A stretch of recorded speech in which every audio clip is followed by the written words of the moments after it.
Hello guys, it's Max here from Daily Market Movements, and in front of me we have the S&P 500 futures chart. We're currently trading at all-time highs here in the S&P 500, another record-breaking session.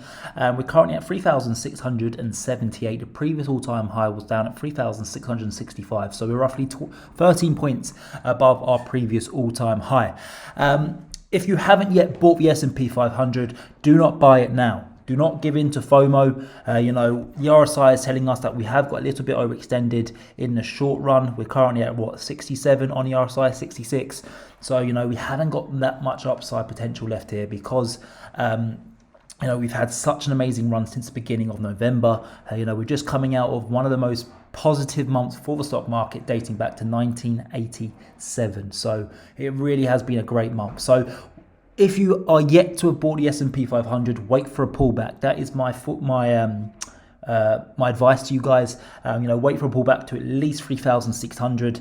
If we can get a pullback down towards the 50-day EMA, which is currently at 3,500, then that would be a perfect area to add the S&P 500 to your portfolios, and then aim towards my end of the year take profit, which was 3,800. So we're trading just below 3,700 now. We likely will go and tap 3,700 in the next coming in the upcoming trading sessions, and then once we can break above 3,700, we're likely to go to 3,800. So that really was a very good price forecast that I said there, especially when I was saying that when we're trading as low as 3,300, it wasn't very likely that in a month's time we'd be trading this high. But I've done very well to predict that price level of 3,700 to 3,800 for the end of the year.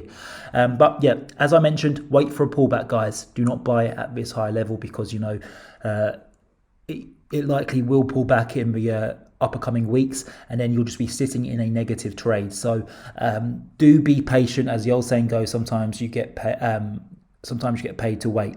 One very, very, very interesting thing is that Tesla, I'm sure all of you have heard of Tesla now. Their stock's up 706% year to date, which is phenomenal. And Tesla, of course, I'm sure you've all read in the news recently that they will be joining the S&P 500. Their market cap, is worth roughly $560 billion. They will be ranked the 7th richest company in the S&P 500 once they do join. Okay, and the valuation of the S&P 500 is done by market cap. So Tesla will have a phenomenal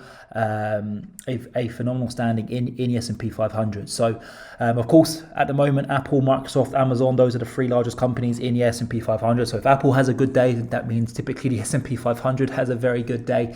But the reason I brought Tesla up is because Goldman Sachs come out this morning and raised their price target on Tesla from $466, I think it previously was, all the way up to $780. That is a 37% price increase from where we're currently trading now, which is roughly $580.